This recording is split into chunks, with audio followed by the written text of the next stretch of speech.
Arte Hoy en Perspectiva. En el estudio de radio, cada semana, un autor y su obra. En Los Corredores, una muestra mutante de creadores consagrados y también emergentes. Arte Hoy en Perspectiva presenta Banco República para su tarjeta Brow Recompensa.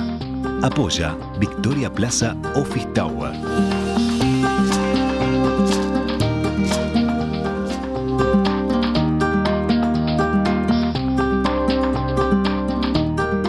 La conversación. Hoy conduce Daniela Blut.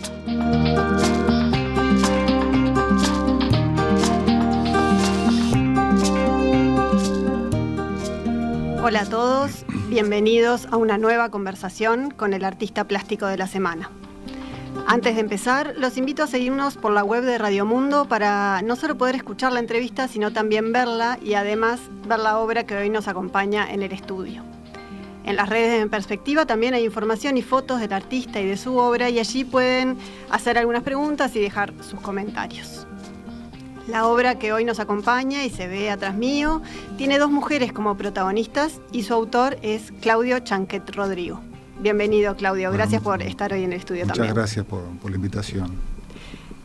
Lo vamos a presentar un poco. Claudio es artista plástico, pero también es dibujante y es arquitecto. Nació y vive en Montevideo y durante muchos años fue docente en la Facultad de Arquitectura. Tiene más de 30 años de actividad y en este tiempo ha participado de varios concursos y también de muchas exposiciones. Además, su obra, como esta que hoy estamos mostrando acá, se expone permanentemente en la galería acá atrás del mercado en plena Ciudad Vieja. Así que tenemos un montón de cosas para charlar hoy. Bueno, sí, cómo no. Me gustaba empezar por el tema del mundo que se transmite a través de tus pinturas, y lo que me llamó más la atención al explorar un poco tu obra es la fuerza de los rostros, la expresión que tienen esos personajes. ¿Te definirías como un artista expresionista o de dónde viene esa expresión? Bueno, si tú lo ves así, debe ser así. Yo trato de no encasillarlo, lo que hago, porque considero que está bien, cada uno puede ver distintas influencias en la pintura o en el dibujo que yo hago, y eso es correcto y válido. Pero me parece lo que más vale es la experiencia frente a la obra y tratar de desentrañar o contestar las preguntas que la obra propone, o también realizar preguntas acerca de lo que uno ve y observa. Yo creo que si voy a decir que tengo influencia, sí, evidentemente hay influencia del expresionismo. Pero no te definirías capaz como un artista expresionista. No, sinceramente no considero que haya para mí, encasillarme en una corriente y demás. Tengo influencia de muchos. No solo de muchos pintores, sino de muchas obras y muchas corrientes, y prefiero ser un poco más ecléctico en la expresión, aunque sí considero, y eso es algo que me lo propongo, exigirle al máximo la expresión, exigirle al máximo el trazo, exigirle al máximo el color, y exigirle al máximo la expresión de los cuerpos, de las caras, de las miradas, como un reflejo de la realidad, ¿no? La realidad de los hombres y las mujeres. Eso es lo que sí trato de mostrar y exagerar. Sí, creo que en el arte hay que exagerar. ¿Están como teatralizados de alguna manera? ¿O? Sí, es una buena apreciación la tuya. Hay mucho de teatral, mucho de escena fabricada. Es decir, yo considero que hago una pintura realista en el sentido de, por medio de la imagen que trato de que sea una imagen alegórica, una imagen metafórica de la realidad. Y eso exige una escenificación, ¿no? Donde hay los actores, cuando actúan, exageran sus gestos para que puedan ser percibidos mejor. Bueno, creo que la pintura tiene que hacer eso, o el dibujo hacer eso. No lo pongo como ley, sino que es algo que yo trato de explotar y de expresar de esa manera. ¿Pero lo ¿verdad? pensás a priori cuando vas a hacer una obra o es algo que surge en vos o en tu arte naturalmente? No, es las dos cosas, ¿no? Yo reflexiono sobre arte, porque creo que cualquiera que hace una actividad tiene que reflexionar sobre lo que hace, una especie de filosofía casera. Y por otro lado, tengo una trayectoria en la cual uno va haciendo un camino de expresión, de búsqueda de determinadas cosas, dejando de lado algunas, profundizando en otras. Y esas son las que, bueno, se tratan de expresar de esa manera, ¿no? Decías, mientras explicabas por qué sí o por qué no, cerca del expresionismo, que tenés muchos referentes, muchos maestros. ¿Quiénes son algunos de ellos? Yo veía un poco del Grito de Munch en alguna de las obras, bueno, pero no sí, sé, capaz que esa es la apreciación personal. Está bueno, debe ser así. Yo creo que lo que te decía hoy, yo creo que lo que vale es la apreciación de cada uno. Yo soy muy respetuoso de lo que cada uno observa y mira en la obra. Las críticas no me gustan, pero las acepto. Eso le pasa a cualquiera. Pero está bueno saber lo que el otro opina cuando mira algo, o observa algo, o estudia algo, o incluso no estudia, pasa de largo. Me parece que está bueno saber lo que el otro ve. Yo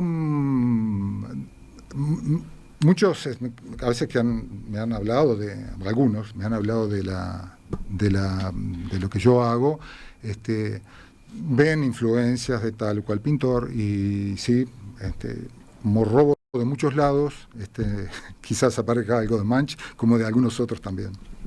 Si tuvieras que nombrar algunos, ¿cuáles serían? Son muchos, pero ¿o algún gran maestro que te haya marcado? Bueno, para mí el más grande es Goya y sus pinturas negras, como también sus obras de la guerra y los caprichos. Para mí eso es lo máximo, pero hay obras de Goya que realmente me parece que son de compromiso, porque el tipo vivía de la pintura y tenía que vivir de eso. Entonces hay cosas, quizás no hubiera hecho las pinturas negras, Goya hubiera sido un gran pintor, pero no para mí con la trascendencia que tiene, con la trascendencia histórica que tiene, ¿no? Claro. Pero te puedo nombrar otros, Egon Schiele también considero que es una influencia, es obvio en lo que yo hago. También la nueva objetividad alemana, es decir, un movimiento de posguerra, Otto Dix, Beckmann. ¿Son obras que tuviste el gusto de ver, de recorrer en algunos museos? Sí, y también estudiándolos, porque yo la historia del arte, obviamente por mi formación he tenido que profundizar y me gusta seguir estudiando, y creo que eso son influencias muy fuertes, ¿no? Y hablando, también quiero nombrar a Nantes, porque también Nantes es una influencia para mí. Yo lo conocí personalmente, era amigo de mi padre.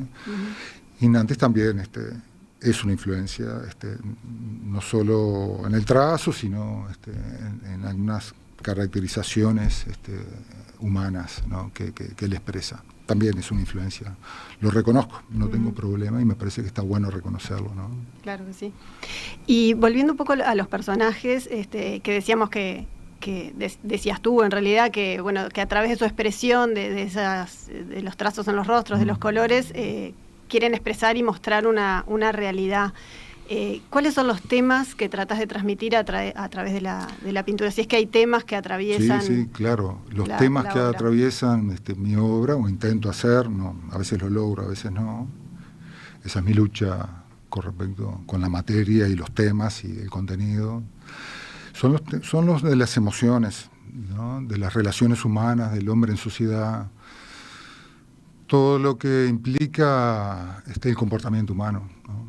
El amor, el desamor, el odio, la violencia. En algunas da la ternura y el desapego o el rechazo. No sé, todas esas cosas que hacen a las emociones. Disculpa que te interrumpí. No. Iba en esa línea, que en algunas da la sensación de que estuvieran o gritando o susurrando. Y en otras da la sensación de que estuvieran como atrapados, ¿no? Como encarcelados en algún espacio. Bueno, lo que yo pinto es lo que veo del mundo. No quiere decir que sea exactamente la realidad, pero sí es la realidad que yo percibo a través de mi cerebro, de mis emociones y de mi propia visión. No siempre es así, es decir, en el sentido de que trato solamente de plasmar lo dramático, porque el mundo es muy dramático, pero también la vida es bella y la vida tenemos que plasmar lo alegre y el optimismo. También por eso. Sí. No soy, a veces uno tiende a ser un poco dramático, pero es que el mundo es muy dramático, entonces... No, y parece como una pintura como catártica en ese sentido de plasmar capaz que los temas y las angustias de... Sí, pero yo no me pinto a mí mismo, más allá de lo que me toca como parte de un colectivo, es decir, no soy ajeno a lo que pinto, pero no es una visión de lo que pinto del yo. Claro. No me considero tan importante como andar mostrándole a los demás mis miserias, sino que intento reflejar el mundo humano, ¿no? El mundo no el personal. Mundo de sociedad. No, obviamente, digo, más allá ya te digo de lo que puede haber de mí, que lo hay. Uh-huh. Y en esas escenas que parecen como encerrados, ¿qué son? Esa pregunta hay que contestarla mirando las obras. Yo no voy a explicar demasiado porque me parece interesante que ¿sabes lo que pasa? Sí, y es muy removedor cuando uno ve la obra, muestra la obra y alguien la ve y hace un juicio que tiene algo que ver con lo que está plasmado, pero dice cosas totalmente distintas a lo que uno que lo hizo pensó al hacerlo, sí. O que puede venir otra persona y ese tipo de juicios me parecen que son los más válidos en realidad, porque la obra ya no me pertenece a mí, es decir, uno mira una imagen y creo que lo importante es que cada uno se fabrique, no es que se fabrique, se arme sus propias interrogantes, y si se toma, aunque sea unos segundos en mirar una obra, trate de contestarlas y trate de hacerse preguntas o rechazarlas, no importa, está bien eso. Pero creo que eso es lo mejor. Si yo tuviera el don de la palabra no sería dibujante y pintor, ¿sí? Por eso no voy a explicar mucho las obras. Puedo explicarlas en general y cuáles son los motivos en generales que me mueven. Pero también, como te digo, no es también una reflexión a priori. El hacer una pintura también es un camino que no se sabe dónde conduce a veces. Y yo a veces lo he tratado de hacer de manera aleatoria y improvisando. Eso lo he hecho muchas veces. Sí. ¿Cómo es ese proceso creativo? Bueno, mira, yo hice una exposición ahora en San José, en el Centro Cultural que tiene muy bueno allá, por septiembre fue, y yo la denominé jazz a la exposición. Porque eran obras... ¿Por eso de la improvisación? Sí, por la improvisación. Es decir, con una idea más o menos, a veces incluso con el lienzo en blanco, que es o el papel craft, que ya tiene un tono incorporado, enfrentarse a ese espacio tan aterrador, que da un poco de temor, y empezar a improvisar y a ver hasta a dónde conduce la intuición y los sentimientos desatados ahí. Ese estado hay que tratar de lograrlo a veces, y bueno, esa exposición tenía ese tipo de obras que son el producto de un camino sin guión previo. El guión se va armando en el momento, obviamente no siempre es así porque uno tiene sus cargas, sus cosas, toda la historia, su mochilita a cuestas que yo siempre ahí digo. Va.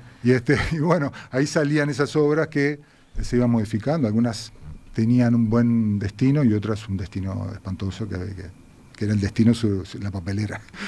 ¿Te pasa eso de descartar? No, yo no descarto. En el proceso. ¿Sabes lo que pasa? Que el descartar no, a mi modo de ver no es aconsejable, hay que guardar las cosas que uno hace, porque los tiempos cambian, uno hace algo y cree que a veces es maravilloso y al otro día ve que no es tan maravilloso, y al revés, a veces uno hace algo, está desconforme, lo guarda, lo mira a la semana y dice, bueno, esto no estaba tan mal, dejarlo reposar. Le meto alguna mancha por acá y le arreglo esto que está torcido y bueno, puede caminar. Yo no trato de no tirar. Uh-huh. Y con esa muestra que decís que hiciste más sobre la improvisación, ¿quedaste satisfecho después cuando viste el conjunto? No, nunca estoy satisfecho. No, sí, quedé contento con algunas obras y otras no, pero creo que ese es el camino de cualquiera que hace algo. Siempre yo no soy tan crítico como para tirarme tierra y no creo que uno tiene que ser crítico para tratar de mejorar, y eso es la evolución que uno tiene que hacer, ¿no?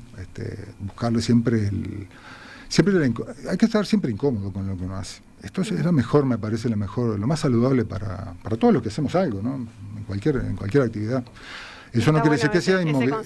No, claro, lo que no tiene que haber no tiene que llevar eso a la inmovilidad, es decir, criticarse tanto como para que no avanzar. Y lo otro bueno que hay que seguir estudiando, ¿no?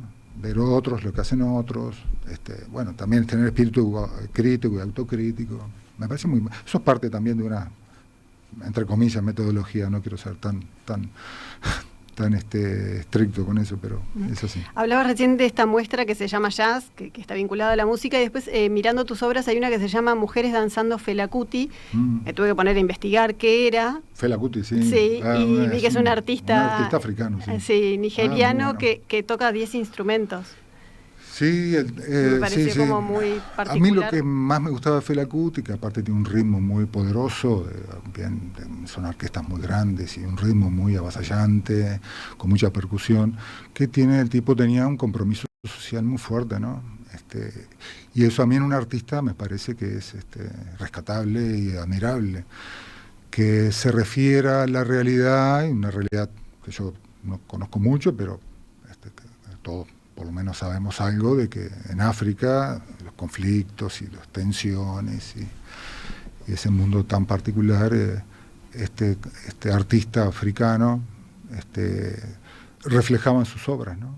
Fue una especie de homenaje a su trabajo. Sí, yo escucho a veces Fela Kuti porque a mí me gusta escuchar música con mucha potencia, y la tiene en sus obras, ¿no? ¿Escuchás música mientras pintás?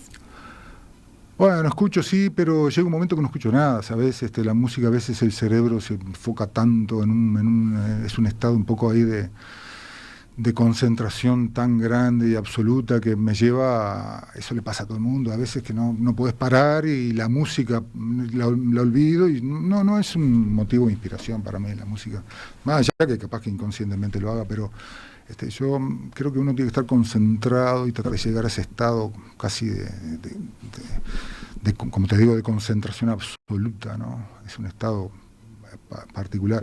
Bayardo, que era un profesor de arquitectura muy conocido, decía que ese estado es una especie de estado alfa. A veces lo he logrado, no siempre, pero de concentración absoluta y de abstraerse de la realidad. Sí, eso está bueno. Hay que tratar de lograrlo, a veces no siempre se puede. Siempre se logra. Bueno, vamos a escuchar ahora el tema que elegiste para acompañar esta entrevista, que es un tema de Spinetta, sí. Y después ya nos vamos a la tanda para volver a charlar. ¿Cómo no? ¿Sabías que con las tarjetas de crédito Mastercard Bro Recompensa, tu dinero vuelve a vos? Es la única que te devuelve plata cada vez que compras, a través de un programa de lealtad, en donde generás puntos que equivalen a dinero real, para comprar donde y cuando quieras. Además de contar con beneficios exclusivos en los rubros más relevantes para tu día a día, que podés ver en beneficios.bro.com.uy. Pedí tu Mastercard Bro Recompensa al 21996 000 o en recompensa.bro.com.uy. Con tu tarjeta Mastercard Bro Recompensa, todo lo que das vuelve. Banco República, nuestro banco país. Para comunicarse con la conversación, recibimos vía WhatsApp 091 525252. Spinetta me gusta mucho y obviamente no voy a descubrir yo a Spinetta. Aparte no soy un especialista en música, pero es una música muy poderosa la de él. Y yo la interpreto así, la canción esta, por lo menos por lo que he leído, tiene muchas interpretaciones. Yo la interpreto como es un sujeto que se despega de la realidad, está viajando en su mundo con su anillo que lo protege de los males, pero en realidad no es feliz porque pierde contacto con la realidad. Y en definitiva pierde el contacto con la realidad, pero incluso con la realidad más sencilla, ¿no? Como es su madre o el boliche del barrio o un camión de basura. Entonces ese apego con la realidad aparentemente lo podría convertir en un tipo feliz, porque está volando por el espacio, pero en realidad lo hace un sujeto triste y solitario y angustiado, ¿no? Esa es mi interpretación. Me viene perfecta la explicación para pasar a esa otra faceta que decíamos un poquito en la presentación, que es tu faceta de arquitecto, docente y toda esa parte capaz que más pegada a la realidad, que no implica el estado alfa y que a veces implica seguro cumplir horarios y tareas.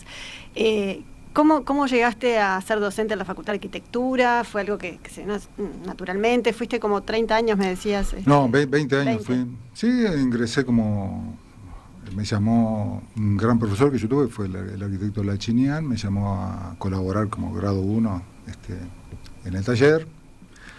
Y bueno, después hice carrera. Y es una experiencia muy linda. Yo siempre digo, por el sueldo no iba a facultad, iba a aprender, a seguir aprendiendo y estar en contacto con otros profesores y otros colegas que realmente... Y las nuevas generaciones. También, claro, los estudiantes te exigen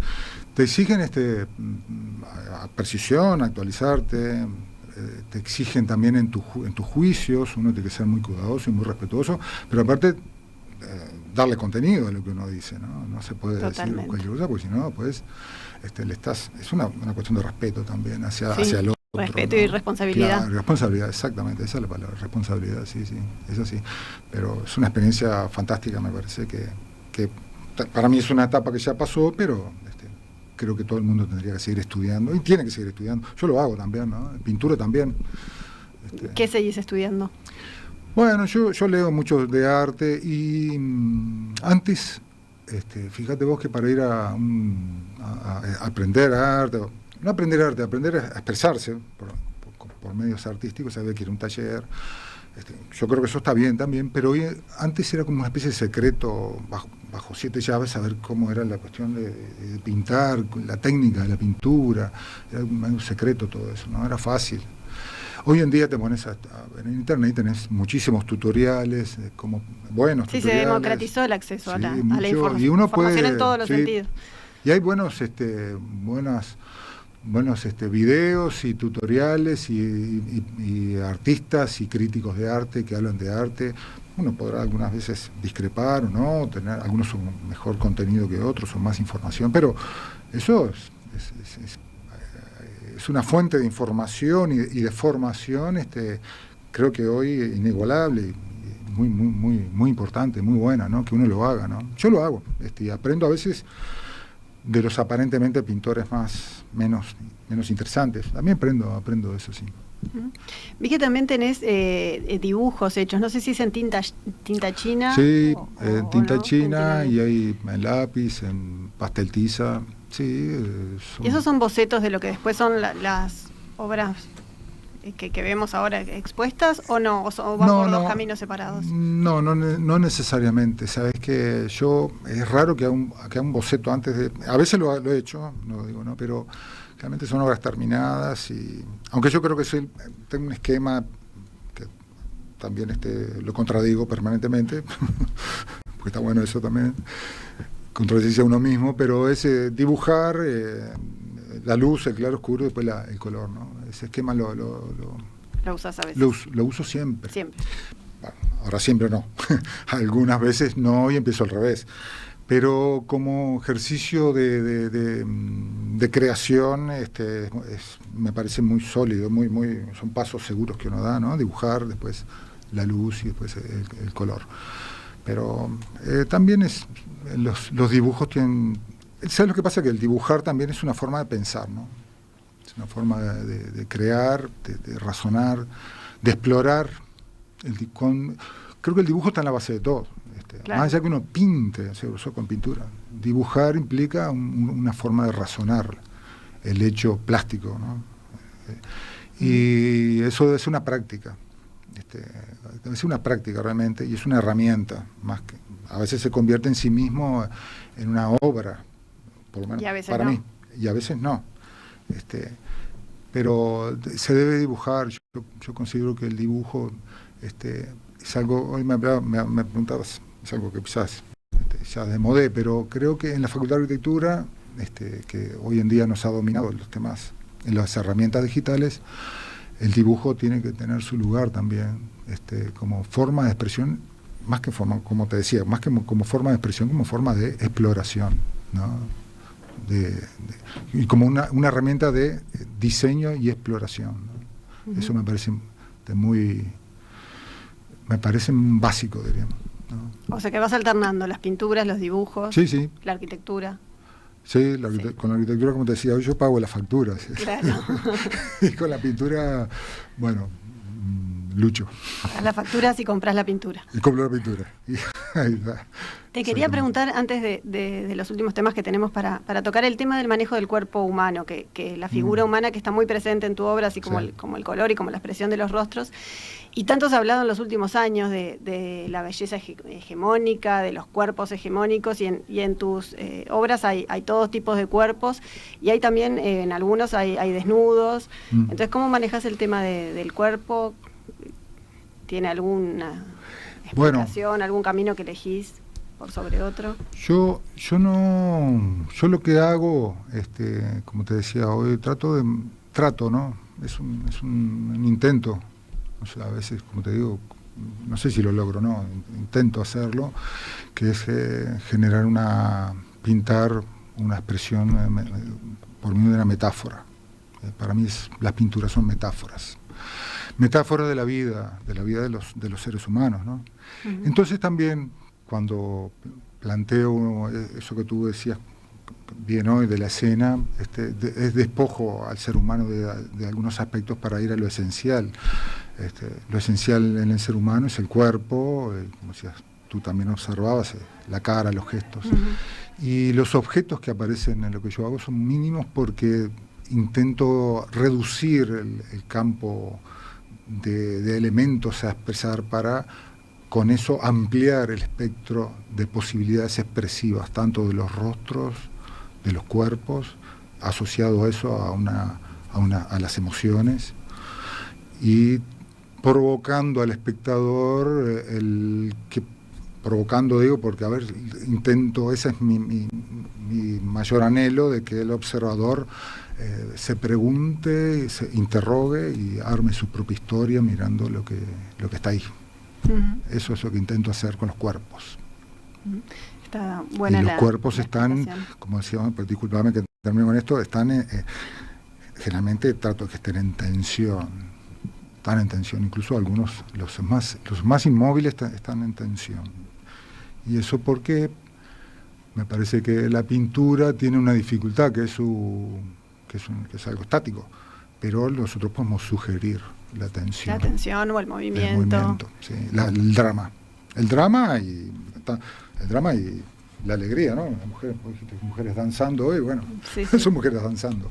Sí, ahora que decías despojados de objetos y que estén los cuerpos y los rostros bastante expuestos, sí, no tienen, algunos se veían como en algunos lugares aprisionados quizás, pero no tienen fondo, no, en algunos están como flotando o volando.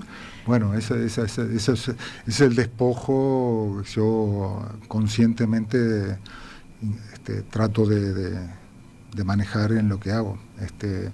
Y sí, cuando hay elementos, trato que sean algún elemento, trato que tenga algún significado, ¿no?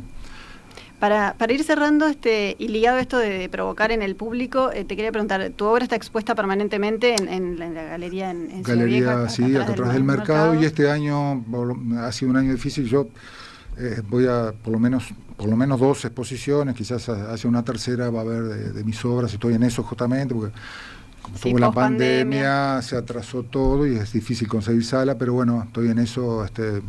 Seguramente le voy a mandar uno de los proyectos para el 2022. Sí. ¿Y cómo es el uruguayo con la galería? ¿Entra, pregunta, se anima? Mira, yo no voy a ser honesto, yo no tengo una visión general acerca. Esos son otros temas que habría que investigarlo y quizás haya personas más capacitadas que yo, pues realmente no lo sé. La galería iba siempre, más bien tenía un público extranjero, ¿no? Por su ubicación. Sí, por su ubicación. Pensada para los turistas, capaz. Me han comprado, mis tías viejas me han comprado, mis primos me han comprado, mis amigos me han comprado, acá. Pero del exterior son extranjeros. La mayoría. Sí, y hay no es el turista, son personas que especie de interés por el arte y ya hasta se interesan por visitar ese tipo de lugares. No sé la realidad de otras galerías y de otro público. Yo esto es lo que sé de la galería atrás del mercado. Lo vamos a investigar porque la sensación es que al uruguayo le cuesta dar ese paso de entrar y de preguntar, de animarse, incluso a contemplar sin el objetivo de comprar. No, y sin prejuicios. Me parece que También. Está bueno no tener prejuicios y lanzarse a observar y criticar y hablar no hay que ser, creo que el arte tiene que ser para todos, ese concepto de que el arte no lo entiendo, ¿no? Uno se pone a mirar y tiene que tendrá su propia visión. Su propia visión, incluso el derecho a pasar de largo, ¿no? Perfecto, nos vamos con esa reflexión. Muchas gracias, Claudio, por habernos acompañado hoy. Como decía al comienzo, la entrevista se puede volver a escuchar en la web de Radio Mundo. También los invitamos a seguir en las redes el ciclo de arte UI en perspectiva. Y nos despedimos por acá, nos volvemos a encontrar el jueves que viene en una nueva conversación. Muchas gracias.